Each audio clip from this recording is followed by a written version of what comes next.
உன் மனசுல நீ என்ன நினைச்சிட்டு இருக்க? ராஜா எதுக்காக அந்த பணத்தை கொண்டு வந்து கொடுத்தா? தாத்தாவோட பணத்தை கொடுக்கல, அவர் சம்பளம் அது. அதெல்லாம் ஒண்ணும் கிடையாது. அது உங்க தாத்தாவோட பணம் தான். உங்க தாத்தாவோட ஆபீஸ்ல அவன் ஒரு ஆணியும் புடுங்கல. அதை தெரிஞ்சுக்கிட்டு தான் அந்த பணத்தை உங்ககிட்ட கொடுத்தான். முட்டாள்தனமா அந்த பணத்தை கொண்டு போய் ஆசிரமத்துல கொடுத்துருக்க. யாரை கேட்டு கொடுத்தா? யாரை கேட்கணும்? என்ன கேட்கணும்னு உனக்கு தோணலையா? அது என்ன உன் பணமா? ஓம் பணம். ஏன் பணத்தை எனக்கு பிடிச்ச மாதிரி செலவு பண்றதுக்கு எனக்கு உரிமை கிடையாதா? தாராளமா செலவு பண்ணலாம். உதாரணத்துக்கு சொல்லணும்னா உன் விருப்பப்படி எனக்கு ஏதாவது ஒரு பொருளோ இல்ல ஏதாவது ஒரு நகையோ இல்ல ஏதாவது ஒரு ட்ரெஸ்ஸோ வாங்கி கொடுக்கலாம். அதை விட்டுட்டு போயும் ஒண்ணுத்துக்கு இல்லாம அந்த ஆசிரமத்துக்கு கொடுத்துருக்க. யாருக்கும் உபயோகம் இல்லாமையா? 115 அனாதை குழந்தைங்க இருக்காங்க அந்த ஆசிரமத்துல. மாசம் என்ன செலவாகுது தெரியுமா உங்களுக்கு? இருக்கட்டும், அத பத்தி நமக்கு என்ன கவலை? நமக்கு மிஞ்சிதான் தானமும் தர்மமும். இத்தனை நாள் ஆசிரமம் நம்மள நம்பி இருந்ததா இல்ல இத்தனை நாள் அவங்க தான் நம்மள நம்பி இருந்தாங்களா? ஆசிரமத்துக்கு டொனேஷன் கொடுக்கறதுக்கு 1000 பேர் இருக்காங்க. நாம கொடுக்கலன்னா ஒன்னும் குறைஞ்சு போயிட மாட்டாங்க. மாதவா, ஏன் இப்படி எல்லாம் பேசுற? என்ன வேற எப்படி பேச சொல்ற? எனக்கே சரியான வேலை இல்ல. நாமளே அனாதை மாதிரி இருக்கோம். நமக்கே யாராவது டொனேஷன் கொடுத்தாதான் உண்டு. இதுல வேற அந்த அம்மா உங்களாலதான் மழை பெய்யுது உங்களாலதான் மழை பெய்யுதுன்னு வெறுப்பேத்திக்கிட்டே இருக்கு. அந்த அம்மா ஆபீஸ் ரூமை விட்டு வெளியே வராது போல இருக்கு. இன்னும் வெளியே ஃபுல்லா அப்படியே வெள்ளக்கடை இருக்கதான் நினைப்பு. வெளியே வந்தா தானே தெரியும் மொட்டை வெயில் எப்படி மண்டைய பொழக்குதுன்னு. எதுக்கு மதவ இப்படி அனாவசியமா அவங்கள கடிச்சு கொட்டிட்டு இருக்க?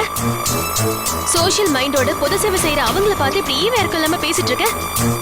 இதெல்லாம் பெரிய தேச துரோக குற்றம். எனக்கு ஒன்னும் அவங்க மேல எல்லாம் கோவம்லாம் கிடையாது. கோவம் எல்லாம் உங்க தாத்தா மேலதான். சாகுற நேரத்துல நம்மள அவசரமா கூப்பிட்டு உன் கையை பிடிச்சி என் கையில கொடுக்கும்போது நான் நினைச்சேன் சொத்தெல்லாம் நம்ம கையில கொடுப்பாருன்னு. ஆனா சாகுற நேரத்துல கூட அவர் பட்ட நாமத்தை நமக்கு போட்டு நாக்குல பட்டரை தடவிட்டு அவர் வாட்டி போயிட்டாரு. நம்ம சொத்தை எவனோ அனுபவிச்சுக்கிட்டு நம்மளுக்கு பிச்சை போடுற மாதிரி கொடுக்கலாண்டி. அவமானமா இருக்கு. சாகுற நேரத்துல உங்க தாத்தா எல்லா கஷ்டத்தையும் கொடுத்துட்டு என்ன இப்படி புலம்ப வச்சுட்டாரடி. சொத்து போச்சடி. ரொம்ப நல்லதுன்னு நினைச்சுக்கோ. நீ நினைக்கிற மாதிரி பணம் ஒண்ணு சந்தோஷத்தை தராது. வசதியா வேணா இருக்கலாம், ஆனா நிம்மதியா இருக்கவே முடியாது. ரேகா, பணம் இல்லாதவங்களுக்கு இந்த உலகமே கிடையாது. உன் தாத்தாவோட நிழல நீ வசதியா வளர்ந்துட்ட. அவரும் உன்னை வெயிலே தெரியாம வளர்த்துட்டாரு. அதான் பணத்தோட முக்கியத்துவம் உனக்கு தெரியாம போயிடுச்சு. இன்னைக்கு குடிக்கிற தண்ணியில இருந்து எல்லாமே காசுதான். நாளைக்கே நம்ம சுவாசிக்கிற காத்த கூட ஒரு டியூப்ல அடிச்சு வச்சு காசுக்கு விற்பாங்க. செத்த பணத்துக்கு கூட நெத்தில காசு இல்லைன்னா மரியாதை இல்ல. நெத்தில காசு வச்சு அனுப்புனாதான் மரியாதை கொடுப்பாங்க. ஏன் இப்படி விவசாயம் இல்லாம என்னென்னமோ பேசிட்டு இருக்க? ஆமா பேசுறேன். புரிஞ்சுதான் பேசிட்டு இருக்கியா? டோன்ட் பீ சோ ரூட் மாதவா. கொஞ்சம் அமைதியா வரியா? ஏதாவது சொன்னா உடனே என்னையே குத்தம் சொல்றது. மாதவா, நீ என்ன காதலிச்சது கல்யாணம் பண்ணது எல்லாமே எனக்காக தானே தவிர என் தாத்தாவோட சொத்துக்காக கிடையாது. இந்த வாழ்க்கை எனக்கு சந்தோஷமா நிம்மதியா இருக்கு. இது போதும்டா எனக்கு. தாத்தா சொத்து வேண்டாம், பணமும் நமக்கு வேண்டாம். புரிஞ்சுக்கோ மாதவா. உனக்கு போதுண்டி, ஆனா எனக்கு போதாது. எனக்கு நீயும் வேணும், தாத்தா சொத்தும் வேணும். அதை நான் தனியா வாங்க முடியாது. அதுக்கு நீ வேணும். நீதான் சொத்துக்கு சொந்தக்காரி. ஆனா நீ பணத்து மேல ஆசை இல்லாம இருக்க. பணத்தோட அருமை புரியாம இருக்க. இனிமேல் என்னோட முதல் வேலை பணத்தோட அருமை உனக்கு புரிய வைக்கிறது தான். பணத்து மேல உனக்கு ஆசையை உண்டாக்குறது தான். அந்த ஆசையை அப்படியே உனக்கு தெரியாத மாத்துறேன். பணம் பணம் பணம்னு 24 மணி நேரமும் நீ பணத்துக்கு அலையிற மாதிரி நான் பண்றேன். ஏய், என்ன சார் சைலண்ட் ஆயிட்டீங்க? இல்ல ரேகா, நீ சொல்றது சரிதான். நமக்கு எதுக்கு சொத்தெல்லாம்? நீ தான் என் சொத்து. மாதவா, நீ தாண்டா என்னோட பெட்டர் ஹாஃப். பெட்டர் ஆஃப் தாண்டி. கூடி சீக்கிரம் உனக்கு வைக்கிறேன் பெட்டரா ஒரு ஆப்.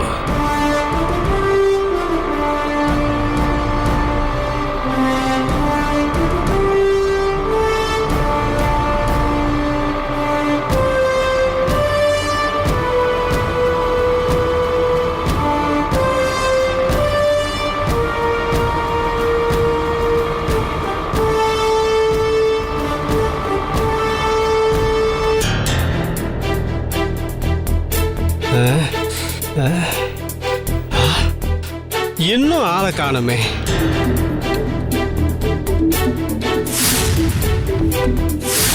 ஆளை காணுமே.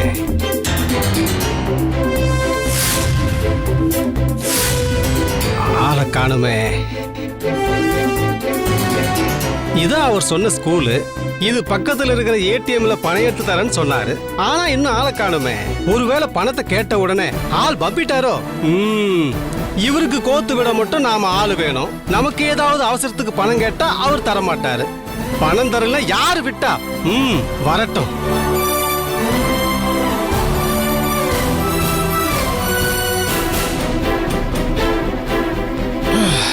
இவ்வளவு நேரம் நடு ரோட்ல காக்க வச்சுட்டாரு. போற வரவெல்லாம் நம்மளையே பார்த்துட்டு போறான்.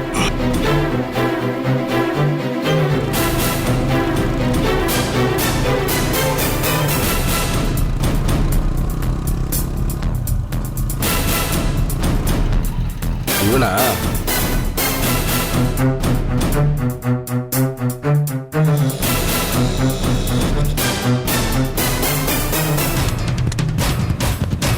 சார் சொல்லுங்க சார்.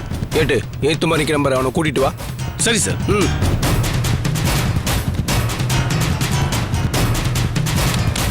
வந்துட்டாரு போலீஸ். ஐயா கூப்பிடுறாரு வாயா. எந்த ஐயா? எந்த ஐயா? எஸ்ஐ கூப்பிடுறாரு வாயா. சார் இந்த வந்துட்டான். சார் கூப்பிட்டீங்களா சார்? அம்மா என்ன ரொம்ப நேரமா இங்கே நின்றுட்டு இருக்க? சார் என்னோட உயரதிகாரி வரன்னு சொன்னாரு. அவருக்காக தான் காத்திருக்கிறேன் சார். உன் பேர் என்ன? பரணி சார். நீ என்ன உள்ள பிடிக்கிறவனா? சார் இல்ல சார். அப்புறம் எதுக்கு ஸ்கூல் வாசல்ல வெயிட் சார் பண்ணிட்டு? நான் தான் சொன்னேனே சார், என்னோட உயரதிகாரி வராருன்னு. அவருக்காக வெயிட் பண்றேன் சார். உன்னை பார்த்தா அப்படி தெரியலையே. என்ன கஞ்சா விக்கிறவனா? சார் கஞ்சாவா? அப்படின்னா என்னன்னே தெரியாது சார். ஓ, உங்களுக்கு கஞ்சானா என்னன்னே தெரியாதா? ஆமா சார், நான் இபி ஆபீஸ்ல வேலை செய்யற கவர்மெண்ட் சர்வெண்ட் சார். ஸ்கூல் வாசல்ல நின்னு கஞ்சா வித்துக்கிட்டு கவர்மெண்ட் சர்வெண்ட் சொல்றியா? ஏட்டு செக் பண்ணியா? யோ கைய தூக்கியா. சார் சார் என்ன விட்டுருங்க சார், நான் புள்ள பட்டிக்காரன் சார். சார் சார் வேண்டாம் சார், வேண்டாம் சார். சார் சார் சார்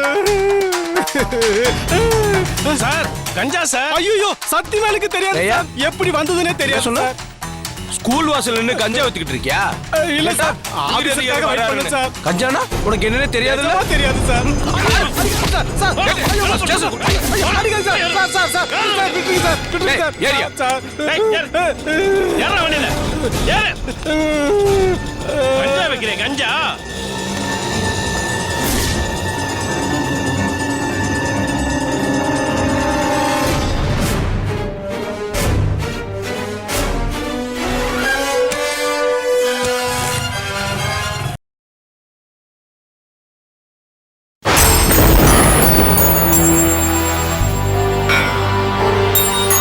ஊரறிய உலகறிய உரிமையோடு இந்த வீட்டுக்குள்ள வர வேண்டியவனா? அதுதான் என்னோட விதி.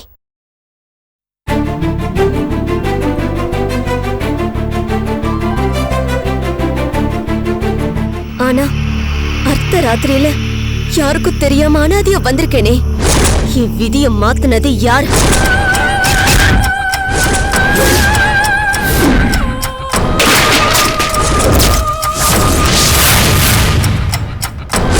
யாரா இருந்தாலும் விட மாட்டேன்.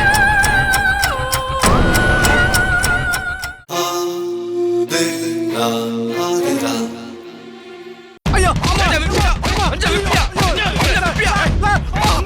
சார் சார் நான் கஞ்சாலாம் விக்கிறேன் சார். கையும் கலம்ப மாட்டிக்கிட்டு கஞ்சா விக்கலன்னு சொல்றான். ஆமா சார். ஐயோ ஐயோ ஐயோ என் சிஸ்டர் கூட போலீஸ் தான் சார். காஞ்சிபுரத்துல எஸ்ஐயா இருக்காங்க ஏய், சார்.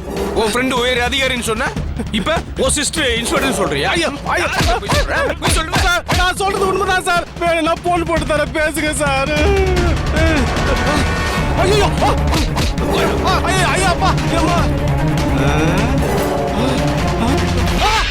தங்கச்சி சிஸ்டர் தெய்வமே, இவங்க என்ன கஞ்சா கேஸ்ல எடுத்துட்டு வந்துட்டாங்க. நீங்க தான் காப்பாத்தணும் சிஸ்டர். யாரா உன் தங்கச்சி? யார் உன் சிஸ்டர்? நீயும் நானும் ஒரே அப்பா அம்மாக்கு பிறந்தோமா? இல்ல இப்ப எப்படி கூப்பிடுவ? Madam மேடம்னு கூப்பிடுன sister. தெரியாம சொல்லிட்டேன் மேடம், மன்னிச்சிடுங்க. சரி, இப்ப அடுத்த கேள்வி. எதுக்காக ஸ்கூல் வாசல்ல நின்னு கஞ்சா வித்த? இனிமே விக்க மாட்டேன். கஞ்சாவை விக்கல மேடம் போய் சொல்றா. இந்த கஞ்சா இவன் பாக்கெட்ல இருந்து எடுத்தது. என்கிட்ட போய் சொல்றியா? போய் சொல்றியா?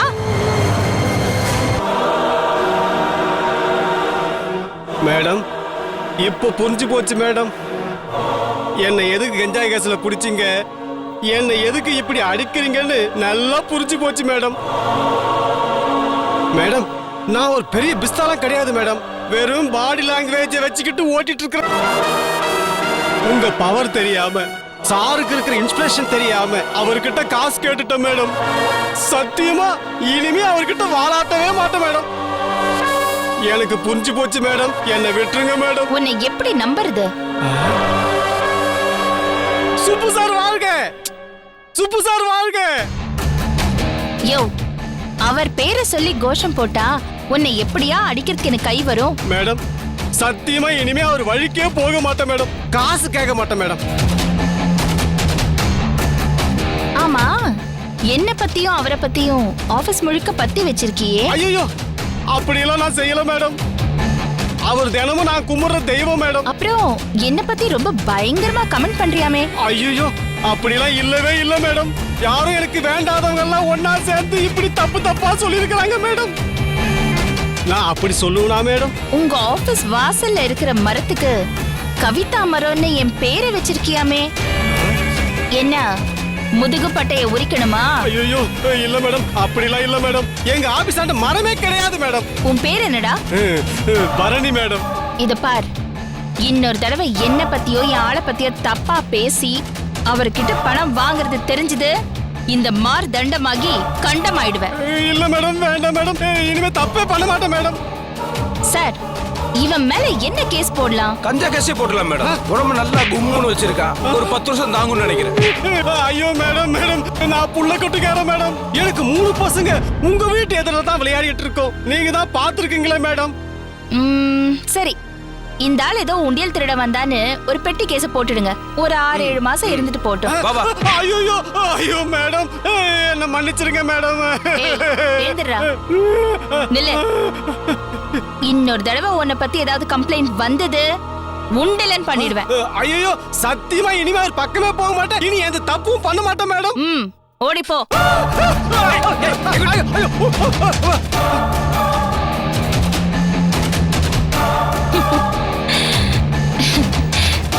தேங்க்ஸ். Okay madam.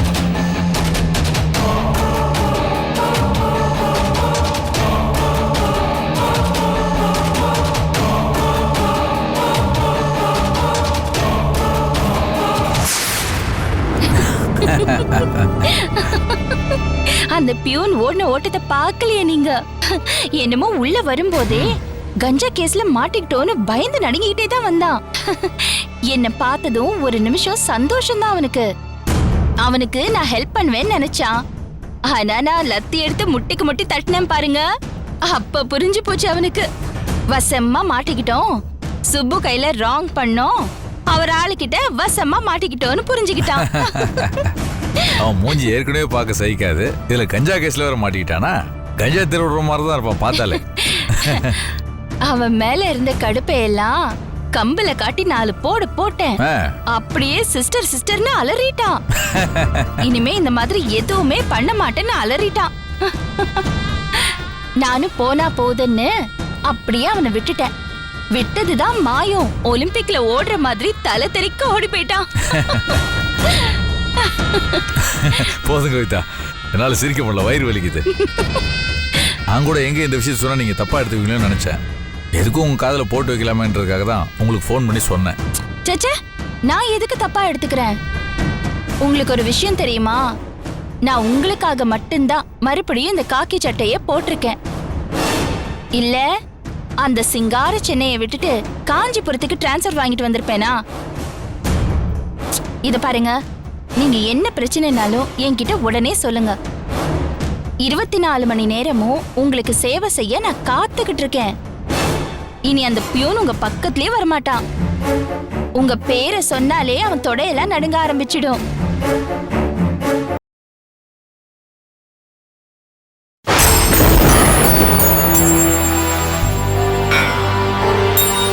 ஊரறிய உலகறிய உரிமையோட இந்த வீட்டுக்குள்ள வர வேண்டியவனா? அதுதான் என்னோட விதி.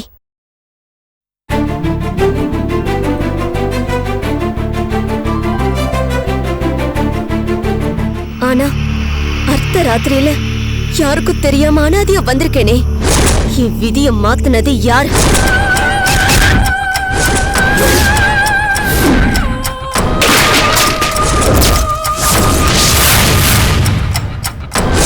யாரா இருந்தாலும் விட மாட்டேன்.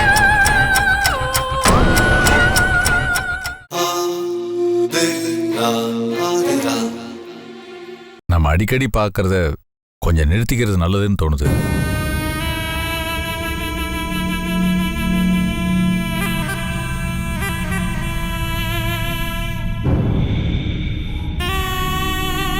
என்னங்க இப்படி திடீர்னு சொல்லிட்டீங்க? சும்மாதான், எச்சரிக்கையா இருக்கிறது நல்லது தானே. ஏன் சரசு நம்மள பத்தி ஏதாவது தப்பா நினைக்கிறாளா? இல்லைங்க, இது வரைக்கும் தப்பா நினைக்கல. தப்பா நினைக்காததே எனக்கு ரொம்ப கஷ்டமா இருக்கு. சரசு தப்பா நினைச்சா சொல்லுங்க, அவ ஒருத்திக்கு தான் நம்ம பயப்படணும். ஒருவேளை சரசு தப்பா நினைச்சிட்டா நம்ம பழகிறத விட்டுருவோமா? இல்ல இல்ல, நான் அந்த அர்த்தத்துல சொல்லல. சரசு தப்பா நினைச்சான்னா வேற ஏதாவது புதுசா ஐடியா பண்ணி அவளுக்கு தெரியாம பேசி பழகுவோம். ஐடியா பண்ணினா உதாரணத்துக்கு ஏதாவது சொல்லுங்க. உதாரணமா, வெளியூருக்கு போயிட்டு வேலை விஷயம்னு சொல்லி அங்க பார்த்து பழகிக்கலாம்.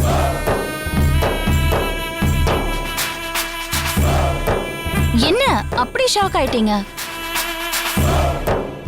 நியாயமா இத நீங்க சொல்லிருக்கணும், நான் உங்ககிட்ட சொல்லிக்கிட்டு இருக்கேன்.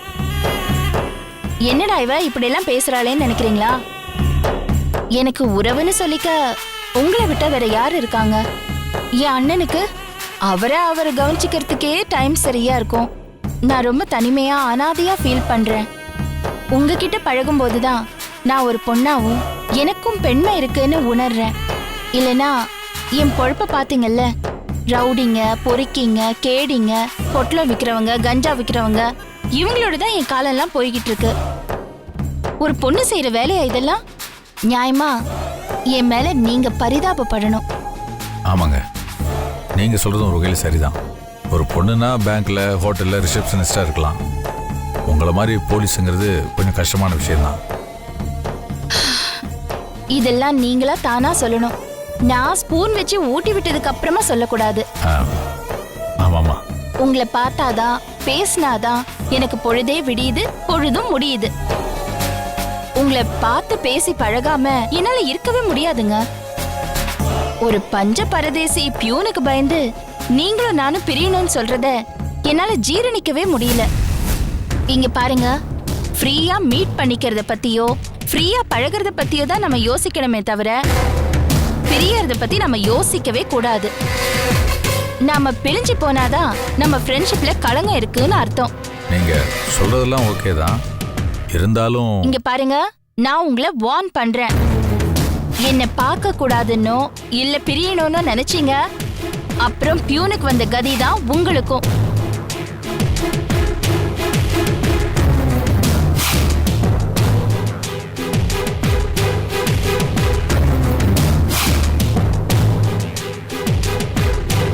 உங்க பாக்கெட்ல ஒரு கஞ்சா பாக்கெட்டை வைக்க எனக்கு எவ்வளவு நேரம் ஆகும்?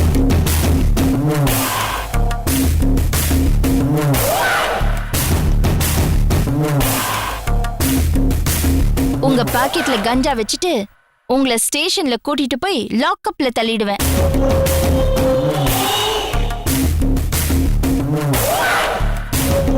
அதுக்கப்புறம் என் மேல கோச்சிக்க கூடாது.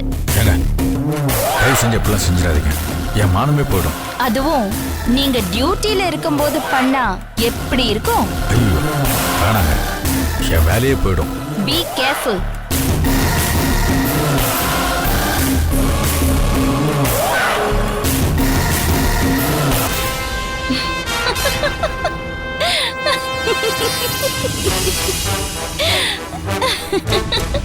என்ன அந்த பியூனை விட நீங்க மோசமான ரியாக்ஷனை கொடுக்கறீங்க?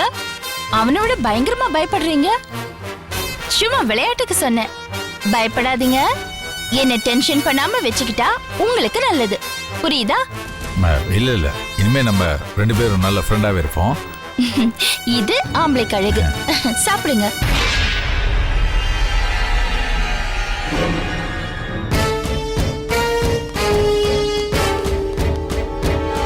என்ன தம்பி பாக்குறீங்க?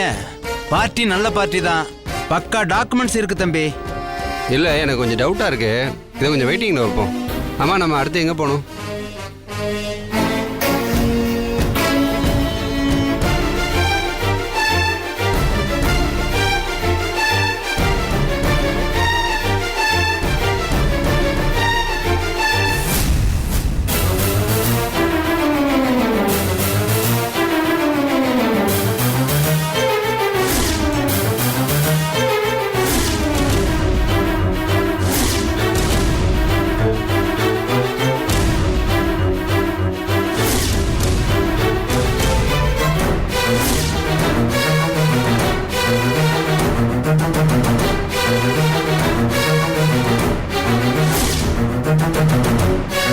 தம்பி எப்படி பாக்குறீங்க? பட்ட பகல்ல ஒண்ணுக்கு ஒண்ணு எப்படி உரசிட்டு போறாங்கன்னு பாக்குறீங்களா? அந்த பொம்பளைக்கும் வெக்கம் இல்ல, இவனுக்கும் ரோசம் இல்ல. பாத்தீங்களா 2 பேரும் எப்படி போறாங்கன்னு? அவ ஒரு போலீஸ்காரி, அவளே கரெக்ட் பண்ணிட்டானா இவன் எவ்வளவு பெரிய கில்லாடியா இருப்பான்னு பாருங்க. இல்லைண்ணே, அந்த பொண்ணு எப்படியோ தெரியாது, அவரை பார்த்தா அப்படி தெரியல. தெரியாம பேசாதீங்க. நீங்க விவரம் தெரியாம பேசாதீங்க தம்பி. இந்த காலத்துல யாரையுமே நம்ப முடியாது. நீங்க வாங்க தம்பி, கூல் ட்ரிங்க் சாப்பிட்டுட்டு பேசுவோம். இல்லை எனக்கு தலையை வலிக்குது, வேற எங்கேயாவது போய் காஃபி சாப்பிடலாம். ஏறுங்க.